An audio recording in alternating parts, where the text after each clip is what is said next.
What's up guys, Sean here, and today's going to be a very special video because it will remind many of you who have subscribed to this channel exactly why you subscribe to this channel.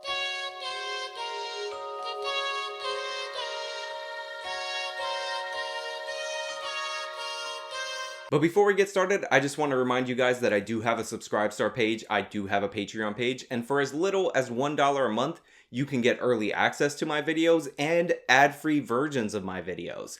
That's an amazing deal. $1 a month. $1 a month, if you divide that by 30 or 31 days out of a month, then your daily cost is incalculably cheap and definitely worth it. As many of you have already heard, recently a lawsuit was filed against Google and YouTube for supposedly discriminating against LGBTQ creators here on this platform. Do you know what sucks? Google and YouTube's treatment of our LGBTQ plus community? Now, the general argument put forward by this lawsuit is that the demonetization regime that we've all been living under as YouTubers since 2016, coupled with how YouTube makes its decision with which videos go into restricted mode and which videos do not appear in restricted mode, is done in such a way that it discriminates against a protected class of LGBT creators. They flagged our pride.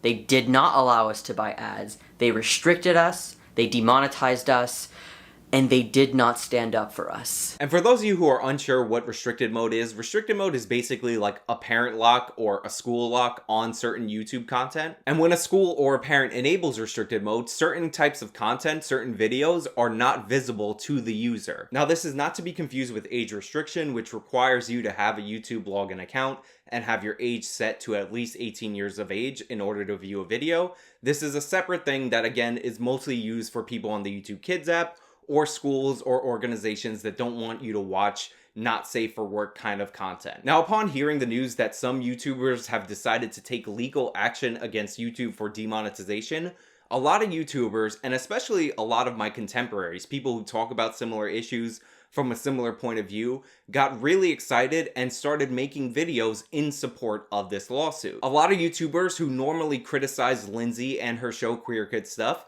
when they saw this clip where she said that YouTube was about free speech and YouTube used free speech to help build up their platform, and now they decided to change the rules after the fact, actually started making videos supporting her. And they specifically highlighted this line.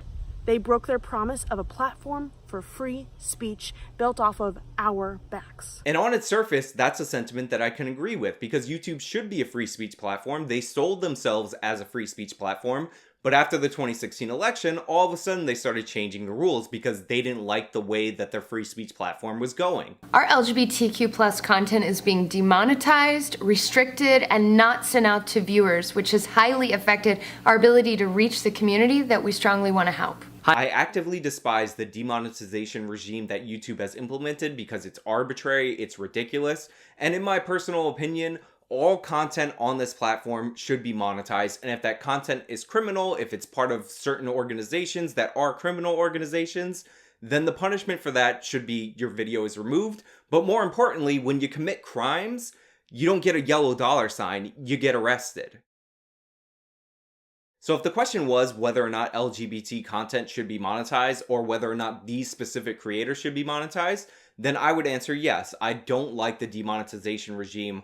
I believe it's very nefarious. I believe that it's trying to close the Overton window of what's acceptable speech through financial disincentivization. And even though I only know Lindsay out of all the content creators in this video, and I'm definitely not a fan of her show or the work that she does or her political positions, that doesn't mean I want YouTube to say that the audience that she built doesn't deserve to be served ads and she shouldn't be compensated for her work. The promise of YouTube is that if you can build an audience, then you can make a living doing YouTube videos. However, and you guys can call me crazy if you want, but there were a few noticeable red flags throughout this lawsuit video that led me to believe that maybe, just maybe, there's a little bit more to this story than meets the eye. You see, a lot of people were too quick to jump the gun to praise Lindsay for saying that YouTube should be a free speech platform at the beginning of this video.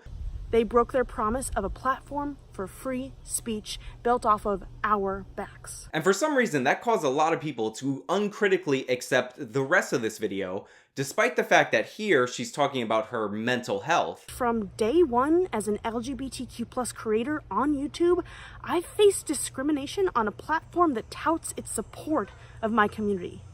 For years, it's affected my mental health and my livelihood. I've suffered and I've watched firsthand as my community of creators has suffered. And then they ignored this guy who said that YouTube should be a safe space for LGBTQ creators. YouTube is supposed to be a safe space for us. I don't feel safe at all. Despite the fact that asking YouTube to do something about hate speech and create a safe space is completely antithetical to the promise of a free speech platform. Now, while some people were perfectly willing to ignore some contradictory statements because, Google bad, YouTube bad, we're all annoyed with them, we all don't like them, we all don't like their policies, we have a couple of rules on this channel.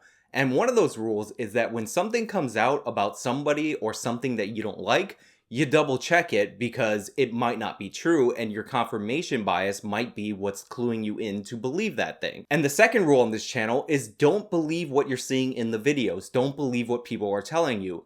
Go into the documents and read them for yourself. So I actually pulled up the legal complaint filed against YouTube, and it turns out that it reads like Carlos Maza's manifesto against YouTube. That's right, it turns out that YouTubers who advocate for censorship tend to also sue for censorship. And that's exactly what's in this complaint. In fact, in the complaint itself are screenshots of comments, which I'm going to put on screen, but I'm going to censor the text just so that you know that they're there, that these YouTubers have received that they consider to be anti-LGBTQ comments. And they want YouTube to do something about the comments that they receive.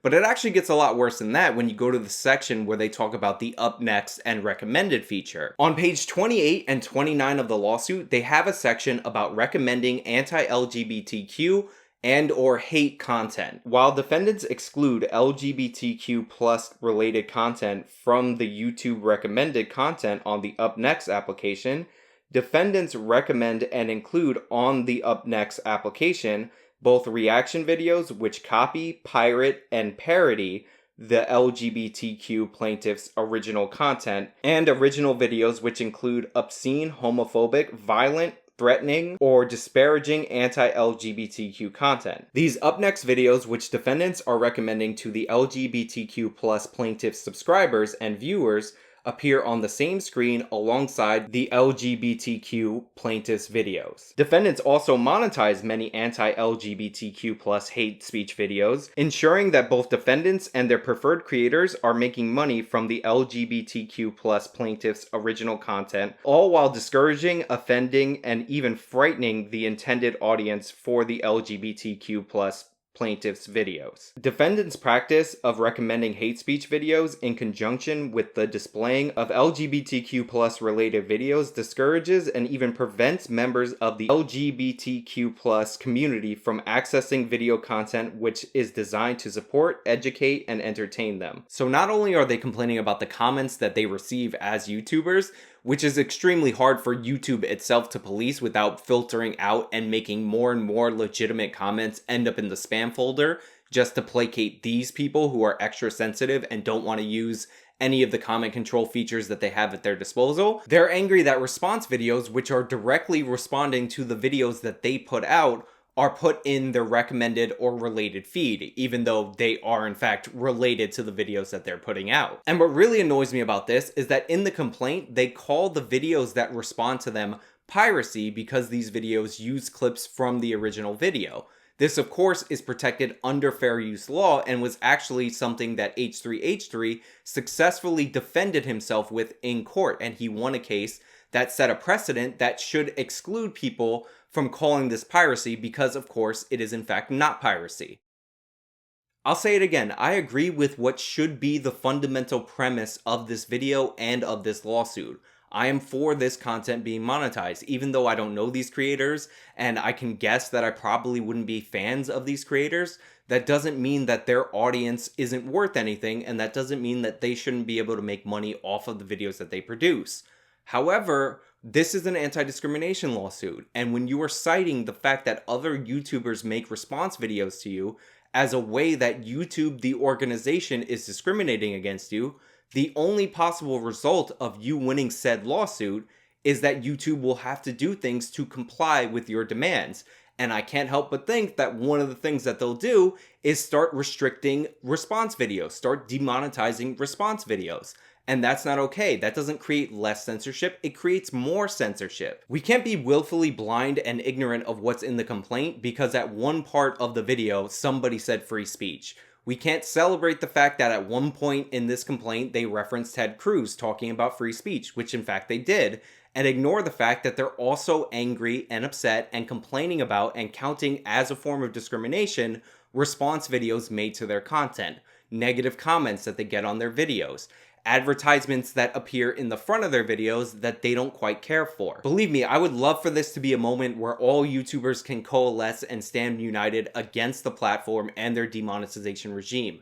However, I can't support something that has clear indicators that if it were to win, it would make this platform much, much worse. And that's what I'm seeing in this complaint. If that stuff was removed, then I can get behind it. But until then, I'm not supporting this thing. Now, as for my legal analysis, they have no case. In fact, while I was watching this video, one of the creators featured in the video came up in my suggestions, and by the thumbnail alone, which was two girls wearing basically nothing on top of each other, I understand why they're getting demonetized, because in fact, you can get demonetized for the thumbnail that you choose. When I first uploaded my video called AOC Goes Full Hillary Clinton, which was a video about her speaking at the National Action Network using a very interesting Southern drawl that she doesn't normally use, I originally had this thumbnail. Now, the reason I chose this thumbnail is that there's this famous interview with Hillary Clinton on an African American podcast where they ask her what she always carries around in her bag, and she says hot sauce really quickly, and then they start laughing at her, and they ask her if she's pandering, and she says, well, only if it's working. What's something that you always carry with you? Hot sauce. Really? Yeah. Really? Are you getting information right now? Hot sauce. Hot sauce in my bag, Swag? Hot sauce. Really? Yes. Now listen, I yes. just want you to know, people are going to see this and say, okay, she's pandering to black people. Okay. Is it working?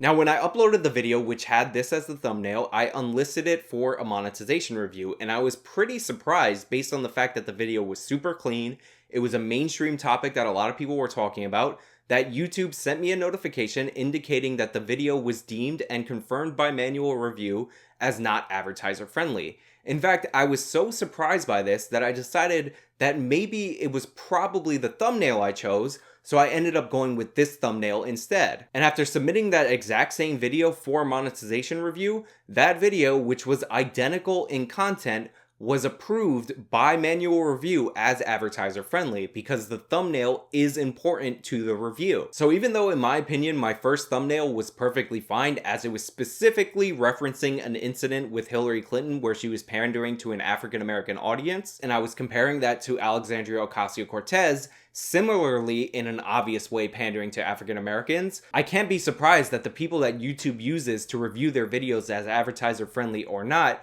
didn't spot that specific reference, and they probably assumed that it was something much, much worse. Seriously, go to the channels that appear in the lawsuit and look at some of the thumbnails and titles they use for their videos, and you won't be surprised that they're being hit by demonetization. The reason I showed you a comparison between my two thumbnails is because I believe that one might be slightly over the line, while the other one is okay, even though they're incredibly similar. But these aren't even close, and I'm afraid that just showing you their thumbnails in this video will cause my video to get hit. So for me, they have no case. The only place that they might have a case is YouTube running anti-LGBTQ ads, but refusing to run their ads. But again, that's totally subjective, and it totally depends on the context and what was in the ad.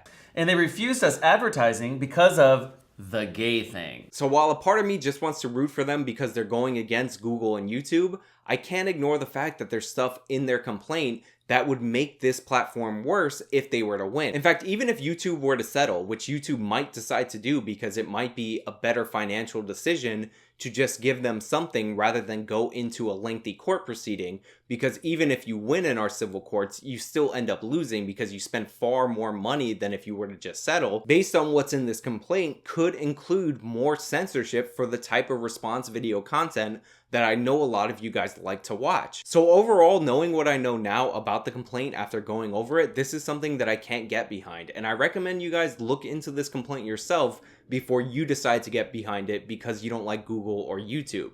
This could make YouTube a lot worse as a platform as opposed to making it better. Anyway, that's all I really have for you guys today. Let me know what you think about it down in the comments below. If you like this video, you can show me by leaving a like. You can subscribe for more content, follow me on all my social medias. You can support me via one-time donation on PayPal or Venmo, or you can support me monthly with a pledge on Patreon or Subscribestar. This has been me actually reading the complaint because that's important and that's where all the information is.